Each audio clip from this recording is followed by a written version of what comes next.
Shalom, damai di hati.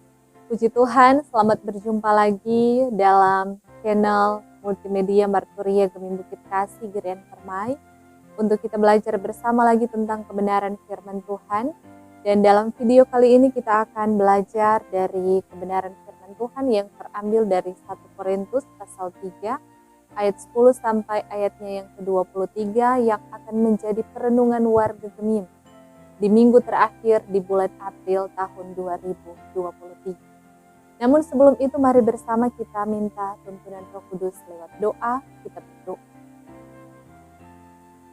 Segala kemuliaan kami persembahkan kepadamu Tuhan, sebab kami adalah umat kepunyaan-Mu yang masih Engkau perkenankan hidup dan bernafas di bawah kolong langit.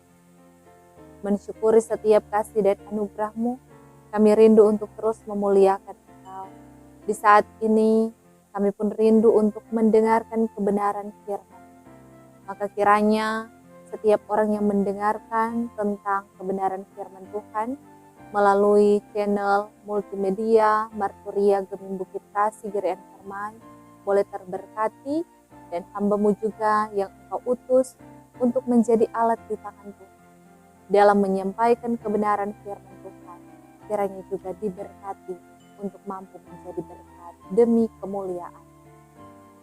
Kami siap sedia untuk membaca dan merenungkan kebenaran firman-Mu hanya di dalam nama Tuhan Yesus, Allah yang hidup. Amin.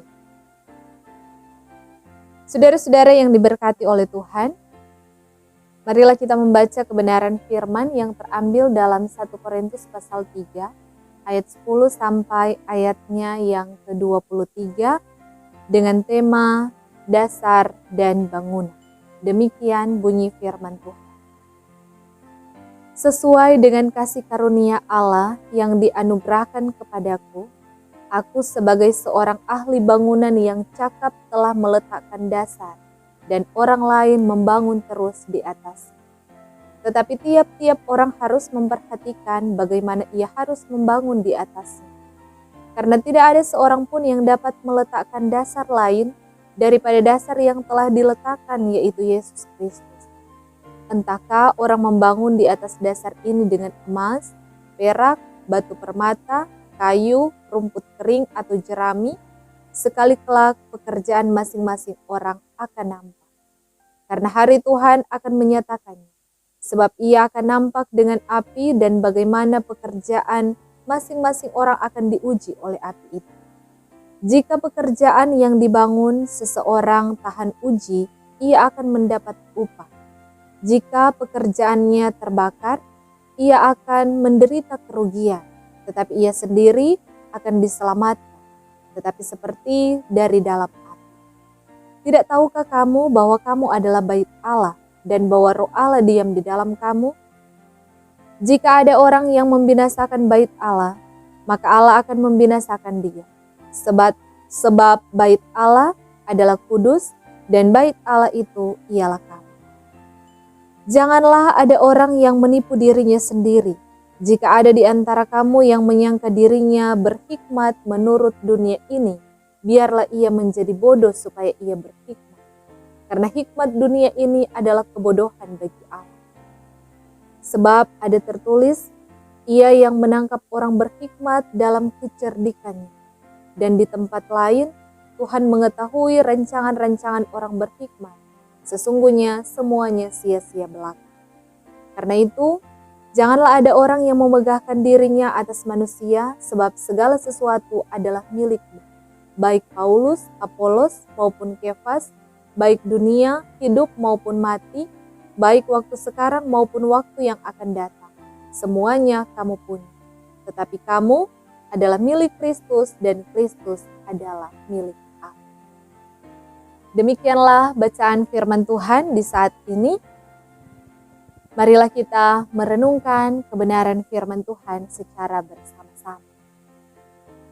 Saudara-saudaraku yang dikasihi dan diberkati oleh Tuhan Yesus Kristus, kita semua masih boleh hidup dan bernafas sampai hari ini, itu semua karena Tuhan. Oleh karena itu tidak ada alasan bagi kita untuk tidak bersyukur kepada Tuhan. Sebab kita adalah miliknya, umat kepunyaannya yang dihentar untuk mampu mengucap syukur dalam segala lini hidup. Bukan hanya ketika ada dalam situasi senang-senang saja, tetapi ada dalam situasi sulit sekalipun, dalam situasi bergumul, dalam situasi diperhadapkan dengan tantangan, kita dihentar untuk mampu mengucap syukur dalam segala. Dan dalam perenungan firman Tuhan di saat ini, kita disuguhkan dengan tema umat Tuhan milik Kristus. Dan saudara-saudara yang diberkati oleh Tuhan, Rasul Paulus, dia pernah tinggal dan melayani di Korintus selama kurang lebih 1 tahun 6 bulan atau 1 tahun setengah. Surat ini ditulis untuk menjawab permasalahan yang muncul dalam kehidupan jemaat seperti perselisihan, iri hati, perpecahan, dan lain-lain. Rasul Paulus mengawali perikop firman Tuhan ini dengan pengakuan bahwa oleh karena kasih karunia Tuhan Allah yang dianugerahkan kepadanya, sehingga ia dapat meletakkan dasar dalam pembangunan jemaat. Dan dasarnya ialah Kristus. Rasul Paulus menggunakan metafora pendirian suatu bangunan. Dalam konteks jemaat Korintus, Paulus menjelaskan bahwa dengan karunia Allah, dirinya telah meletakkan dasar jemaat. Dan Kristus adalah dasar yang kokoh yang diletakkan.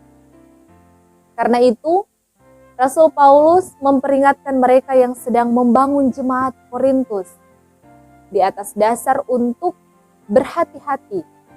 Jangan membangun jemaat dengan hal-hal yang tidak tahan uji oleh api. Atau dengan mengikuti nas sebelumnya, jangan dengan pengajaran dan tindakan jerami hikmat manusia, tetapi dengan pemberitaan hikmat Allah. Ketahan ujian inilah yang akan menentukan upah seorang pelayan. Sebagai penegasan, Paulus juga menyatakan bahwa jemaat setempat di Korintus adalah bait Allah, dan Allah akan membinasakan orang yang membinasakan bait Allah. Ayat 17 menjelaskan itu. Dan selanjutnya, terdapat peringatan untuk orang-orang yang menganggap diri mereka berhikmat. Berhikmat dalam hikmat duniawi. Dan sebuah nasihat untuk bermegah karena memiliki segala sesuatu. Setiap orang percaya diingatkan bahwa mereka adalah milik Kristus, bukan milik manusia tertentu yang adalah hamba pelayan.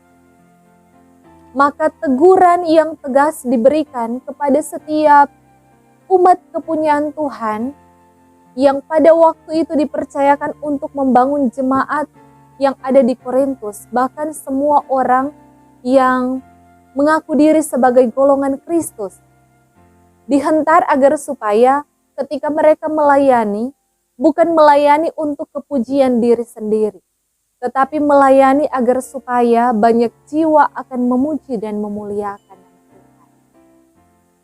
Kalau dalam bacaan firman Tuhan, bagian terakhir dikatakan kamu adalah milik Kristus. Kata kamu ini bersifat tegas dan jamak. Hal ini menunjukkan posisi Kristus yang ditinggikan dalam gereja. Ini juga mengarah kepada tanggung jawab mereka sebagai orang beriman. Dan selanjutnya Kristus adalah milik Allah.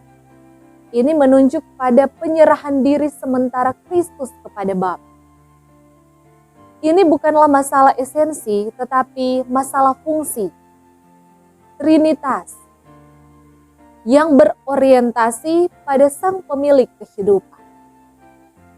Dan saudara-saudara yang diberkati oleh Tuhan Yesus Kristus, karena kita umat Tuhan adalah milik Kristus, maka sudah sepantasnya lah kita terus memuliakan Tuhan dalam perjalanan kehidupan kita. Kita menjadikan Tuhan sebagai idola kita. Karena kita adalah umat kepunyaan Tuhan, maka jangan pernah menjauh daripada Tuhan. Teruslah mendekatkan diri kepada Tuhan. Teruslah hidup mencerminkan bahwa kita adalah umat kepunyaan Tuhan yang taat dan setia.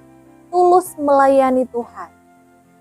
Dan saya percaya bahwa ketika kita yang boleh mendengarkan bagian firman Tuhan ini, yang benar-benar rindu untuk ada dalam hadirat Tuhan, kita pasti akan diberikan kemampuan dan kesanggupan untuk menjadi umat kepunyaan Tuhan yang menjadi saksi Kristus di dunia ini. Dipakai sebagai alat di tangan Tuhan dan memuliakan Tuhan di sepanjang perjalanan kehidupan kita. Dan ketika kita senantiasa ada di dunia milik Tuhan, kemudian ada pelayan-pelayan Tuhan yang dipercayakan untuk melayani, maka dengarkanlah setiap firman yang disampaikan tanpa mengidolakan. Ini penatua yang diidolakan dibandingkan dengan diaken, pendeta yang ini yang diidolakan dibandingkan dengan pendeta yang itu. Tetapi fokuslah untuk terus mengidolakan Tuhan. Sebab Tuhanlah yang telah mengizinkan kita untuk masih tetap hidup dan bernafas di bawah kolong langit. Dan untuk setiap pelayan-pelayan Tuhan, kita dipilih dan ditetapkan untuk melayani. Kepercayaan yang Tuhan beri untuk melayani Tuhan, maka biarlah kiranya kepercayaan itu akan senantiasa kita pergunakan dengan baik. Dalam kesempatan yang Tuhan berikan, marilah kita melayani dengan penuh sukacita iman. Dan setiap pelayanan yang kita berikan, semua terarah dan berfokus untuk kepujian nama Tuhan. Jangan menjadikan status pelayanan kita sebagai tempat untuk pamer gengsi, untuk mendapatkan popularitas, tetapi jadikan pelayanan itu sebagai media untuk merangkul banyak orang, memuliakan Tuhan, memuji dan mengagungkan kebesaran nama Tuhan. Sebab kita semua adalah ciptaan Tuhan, kita semua adalah umat kepunyaan Tuhan, dan kita semua adalah milik Kristus. Dan saya yakin kita semua pasti akan terus diberkati oleh Tuhan Yesus Kristus untuk mampu menjadi berkat bagi kemuliaan namanya melalui keluarga kita, melalui orang-orang di sekitar kita, orang-orang yang ada di tempat kerja kita, dan dimanapun kita pergi dan berada. Jadilah bangunan yang kokoh dengan dasar Kristus dan pancarkanlah cerminan sikap hidup yang selalu menunjukkan bahwa kita ini adalah milik Kristus yang layak di hadapan hadirat. Tuhan memberkati kita semua dan terpujilah nama Tuhan. Amin. Mari kita satu dalam doa, kita berdoa. Tuhan Yesus yang baik, kami berterima kasih kepadamu untuk kesempatan yang Engkau beri, kami boleh mendengarkan kebenaran firman Tuhan di saat ini. Kiranya firman-Mu boleh menjadi berkat bagi kami, dan kami semua boleh menjadi alat berkat dan alat kesaksian di tangan Tuhan, dimanapun kami hendak pergi dan dengan terus meyakini dan mengaminkan bahwa kami adalah milik Tuhan, dan kami pun siap untuk dipakai menjadi alat kita. Dalam nama Tuhan Yesus Kristus, kami berdoa dan bersyukur. Amin.